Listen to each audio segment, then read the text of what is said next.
Welcome to Canadian Justice. I'm Christine Van Gyn, and today we're discussing the first decision under the new North American Trade Agreement. The new agreement, called the U.S.-Mexico-Canada Agreement, replaced the previous trade agreement of NAFTA.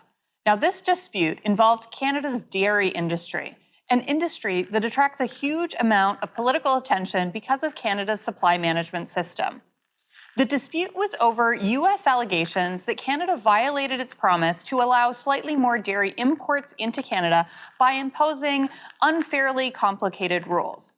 We're going to get into what that allegation means and what the trade panel decided and why both sides are claiming victory, as well as what this means for the future of Canada's dairy industry. We're joined today by three legal and policy experts. George Reed is a lawyer and partner at Bennett Jones. Dr. Sylvain Charlebois is a senior director of the Agri-Food Analytics Lab at Dalhousie University. And David Clement is the North American Affairs Manager for the Consumer Choice Center. Thank you all so much for joining me today. Now, before we get to the result of the trade panel decision, which we're going to discuss in the next segment, I want to lay out the background. So, Mr. Reed, at its core, what was this dispute over? What was the U.S. alleging that Canada was doing? The U.S. brought a fairly narrow dispute about the manner in which Canada issued import licenses to bring in dairy products duty-free or at reduced tariff rates under the USMCA agreement. So these import licenses are referred to as quota or tariff rate quota. And they're extremely important because if you import dairy products into Canada without quota, you're going to be subject to punitively high tariffs. So to give you an example, if you bring in a commercial importation of milk, the tariff rate is 292.5%, but not less than $2.48 per kilogram. So, these tariffs, the aim is to effectively block imports without quota, and that's a pretty key feature of the supply management regime. Blocking them by making them prohibitively expensive. Exactly. And the amount of quota is fixed for a 12-month period. So Canada has to allocate the quota to market participants in the dairy industry. And the U.S. took issue with the fact that Canada had effectively pre-reserved 85 to 100% of the quota for Canadian dairy processors. And the U.S. said that was contrary to the USMCA. Now, Dr. Charlebois, how did Canada defend this practice when it went to the trade dispute panel? Well, I think George did a pretty good job laying out what the dispute was all about. The problem was more about the mechanism to allocate quotas. And so Canada's argument was that it was done in spirit of the agreement. They did follow the agreement in terms of quotas, but as we often say, the devil is in the detail. How quotas were allocated domestically didn't fit well with Americans. And frankly, quotas were given to organizations that weren't necessarily motivated to import more products from abroad. That's basically, but Canada did argue that it was following the agreement. Now, Mr. Clement, is there anything you would like to add to flesh out what the underlying dispute was about here? I think it just comes down to living up to the obligations under the USMCA. My colleagues have pretty thoroughly explained it, but I also do think that when we talk about this and we're talking about supply management and staple goods and restricting supply, I know a lot of Canadians are wondering, well, we don't do this for any other agricultural product. Why would we want to restrict the amount of food available for consumers, especially in the current conversation about food inflation? And so from our view and from the consumer standpoint, the argument coming down to quotas largely, in our opinion, highlights how ridiculous the quota system is to begin with. Really, really interesting point, especially in the current context where we see food prices going up and up and up with the impact of inflation. When we get back from this commercial break, we're going to talk to our guests about what the trade panel decided and what the broader implications of that decision are going to be. We will be right back.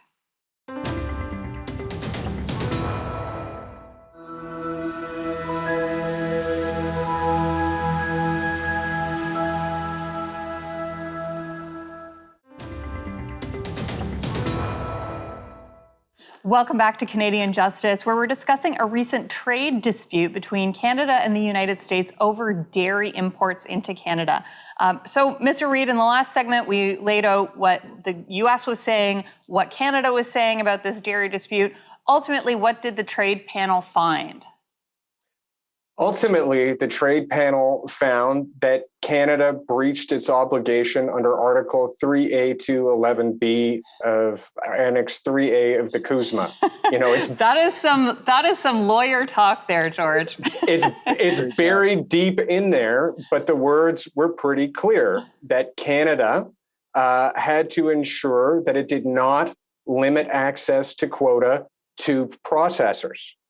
So the uncontroverted evidence, uncontested, was that Canada was reserving 85 to 100% of its quota to dairy processors. So in that sense, it was a mercifully simple decision, and the panel did an excellent job in laying everything out, but it was able to come to a conclusion fairly quickly about that. And one key point that the panel made, though, was that, the United States raised a fairly narrow argument in this respect.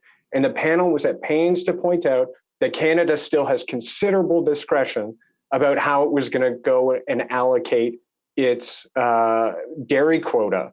And another point is that buried in another part of the agreement, for certain categories of dairy, milk, butter, industrial cheese, the quota could only be used for processing activities, which meant that, on the one hand, Canada couldn't reserve quota for processors, but at least for some dairy products, the quota could only really effectively be used by processors. So in that sense, it was a bit of an odd decision. So while the decision you've described, George, as a straightforward decision, what's been confusing for some observers, and this I'm going to ask Mr. Clement this question, is that both the U.S. and Canada sort of put out these public statements saying, we won. But obviously that is impossible. You can't both win the dispute. So what was happening there? So I think it depends on how you look at it. The U.S. won in the context of they brought forward the dispute and the panel ruled in their favor. I think that Ottawa is probably trying to carry the banner saying that they won, mostly because it doesn't completely dismantle supply management, and there are still quite a few provisions that keep a lot of those allocations and quota in place. So I think both camps are arguing that they've won. Who's actually won in this over the other, I'm not quite sure. So Dr. Charlebois, is there anything you'd like to add about the decision, about who won, why they won? What perspective can you add here? Well, in my view, I think the Americans won, but we're not sure exactly what the prize is. That's the thing. And frankly, I think Ottawa was right in saying that supply management is being preserved, because it's true. But at the same time, Ottawa really spinned the decision really a little bit politically, and I think we need to admit that. I'm shocked that politicians on the dairy issue would engage in some spin. But I do think it exposes the domestic mechanisms we had, because as George mentioned, we had a lot of discretion. Maybe we abused that discretion a little bit too much, and that's really what happened with this decision. We basically were caught cheating a little bit. That's kind of how I'm reading the decision here. So, Mr. Reid, now that the decision is out, what happens next? Does Canada have to comply? What's the timeline? Is there an appeal possible? What happens next? So no appeals possible under the state-to-state dispute resolution. So we're heading towards February 3rd, 2022, which is the date by which Canada and the U.S. have to agree to a resolution. I mean, technically, the U.S. could agree to allow Canada to do what it's doing, and Canada could pay for it. But the U.S. has gone this far. That's not happening. So Canada has to come up with a new allocation methodology that satisfies the US. If the US isn't happy, then you get into a scenario where you may have some retaliatory tariffs from the US on Canadian goods, and not just dairy, obviously, like any Canadian goods. So February 3rd is sort of the key date on the calendar to see what the government comes up with. George, one quick question. This seemed like a narrow category. How much money are we talking about here? We've only got about 30 seconds. Okay, so farm gate receipts for raw milk in Canada, about $7 billion. For the processors of dairy products, almost $16 billion. The US got about 3.6% access to the market. So we're not talking, we're talking some serious cash here. So it might seem narrow to our viewers, but that is a significant amount of money. We will be right back.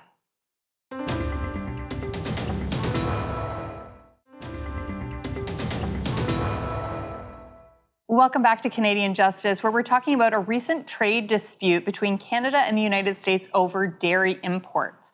Now, Mr. Clement, we talked about the decision. How is this decision possibly going to impact Canadian consumers? Now, I think there's a perception that dairy in Canada is expensive relative to our U.S. neighbors. Is that an accurate perspective? And will this decision make things more affordable, less affordable? What's your view?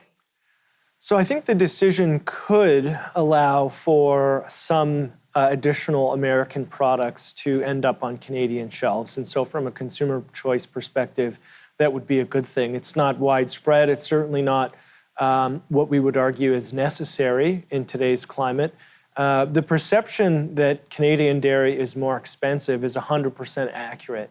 The peer-reviewed research on this shows that by limiting supply, Canadian dairy and other supply-managed goods add upwards of $500 to the average family's grocery bill. And that might not sound like a lot of money, but when you put that into perspective for people living at or just above the poverty line, peer-reviewed research on that shows that it actually pushes between 130,000 and 180,000 Canadians under the poverty line. So we're talking about a pretty seriously regressive impact in regards to supply management overall. Yeah, I mean, this is a staple that we're talking about, obviously. Now, Professor Charlebois, what impact do you think, I want to give you a chance to respond to what David said about the consumer impact, but also how could this impact Canadian farmers, dairy farmers? Well, for one, consumers will be impacted on choice for sure. So we will be able to provide more choice if we go ahead and allow more American products. That's a win for consumers. On price, it depends what products you look at and what time of year. On the American side, for example, there's a lot of volatility. So comparisons are always difficult. But generally speaking, Canadian products, dairy products, are often more expensive than Americans, for sure. Now, with industrial milk, there's no doubt. I mean, Canadian industrial milk, the milk that processors are buying, is 3 times more expensive than the milk you can find in America. And that makes a huge difference. And by the way, as of February 1st, that price goes up 8.4%. So really, February is going to be a really exciting month for processors, I can tell you, because they're going to be looking at paying more for their main input while we're trying to negotiate with Americans with this deal.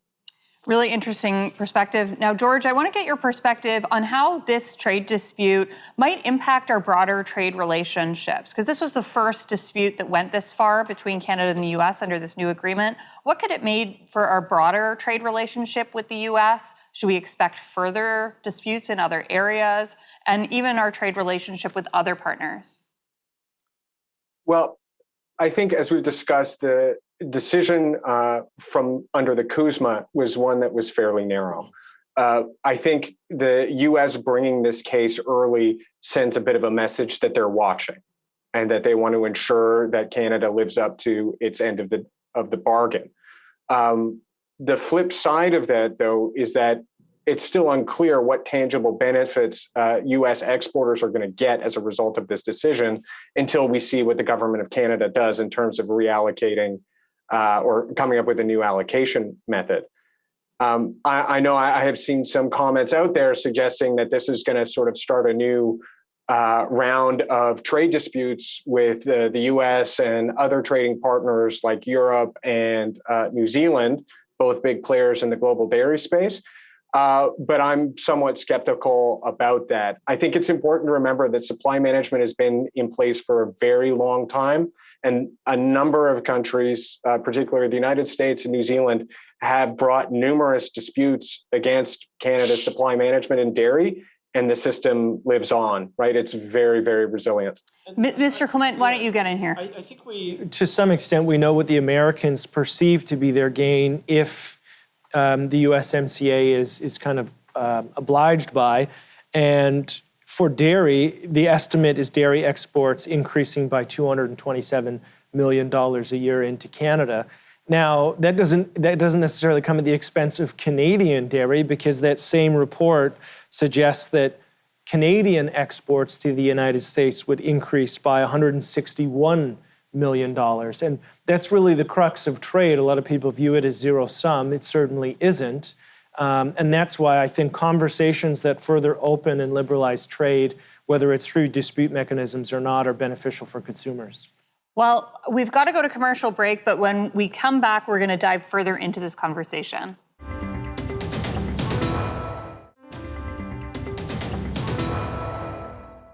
Welcome back to Canadian Justice, where we're discussing a recent trade dispute over dairy between Canada and the United States. Now, Dr. Charlebois, dairy was a really contentious part of the negotiations under the new U.S.-Canada-Mexico trade agreement. That's the agreement under which this dispute was brought. This was largely because of Canada's supply management system that complicated the negotiations. So can you explain to our viewers how the existence of Canada's system made that part of the trade negotiations possible? What concessions were made by both sides? Well, I mean, negotiations started with the Trump administration, and I would say former President Trump, was probably the first president in office to actually point fingers at our supply management regime publicly. And it really and he did that, I believe, in Wisconsin, a state where he needed votes. So all of a sudden in America, this issue became quite political. And if you remember a few years ago, there was this whole issue of de-effluented milk coming into Canada, millions and millions of dollars of dairy proteins illegally was entering the Canadian market to allow processors to save some money. And by the way, this could happen again. And why? Because industrial milk in Canada is too expensive. So processors are looking for different ways. So this has become a North American issue because a lot of people in America want to do business with dairy processors. They've tasted the honey and they want more. I mean, when we think about black market products, we're usually not thinking about milk, but I guess welcome to Canada. Let's not forget that there have been people arrested for smuggling cheese into this country to bypass supply management. Yeah, Mr. Clement, what's your view on this? How has Canada's supply management system impacted the trade negotiations that underlies the new treaty that this dispute was brought under? Well, supply management has done what supply management always does, and it acts as a thorn in our side in every trade negotiation, whether it's CETA, the original NAFTA, or this agreement. And it really begs us the question of why. Why do we uphold this system and put our trade relationship with our greatest trading partner at jeopardy? Why do we do this when it inflates costs for consumers and is heavily regressive? And so supply management did what it always does. It benefits 11,000 or so farmers at the expense of all Canadians and at the expense of our ability to pursue free trade around the world. I mean, there's some words that I'm sure are going to get some people in this country angry, Mr. Clement. But, you know, I think we need to look out for consumers as well. Mr. Reid, when this contract or agreement was negotiated, dairy wasn't the only contentious issue. I don't want to just say this is about dairy. When negotiating that agreement, there were other key industries that were hot topics in the negotiation. What were some of those other industries? Well, I mean, first and foremost, the renegotiation of the NAFTA to become the USMCA was in large part around autos, right? Auto rules of origin, the tariffs that apply on autos. So at the insistence of the US, the content, the North American value content in a car, vehicle, truck, in order to be considered duty-free, went from 62.5% to, when the agreement's fully phased in 2023 for this particular item, to 75%. So that was, a really contentious part of those negotiations. And I should mention, the auto industry has already spawned one new USMCA dispute. Earlier this month, Mexico initiated a dispute with the United States over the manner in which the US has interpreted the USMCA provisions around, how you calculate that North American content number, right? Canada has joined that dispute. And there's another potential dispute depending on whether the US goes ahead with its tax credits for electric vehicles assembled in the US, right? Both Canada and Mexico have said, if you do that, President Biden, we're bringing you to dispute resolution. Right. We'll retaliate. That's all the time we have today. I want to thank you all for joining me for this conversation. Thank you. We've heard today about the first trade dispute that went to a panel under Canada's new trade agreement with the US and Mexico, a dispute that involved one of Canada's most politicized industries, dairy. What will this dispute mean for the future of Canada's dairy industry? Does this ruling mean a change will come to open up the industry? Or is the decision too narrow in scope to cause a major change?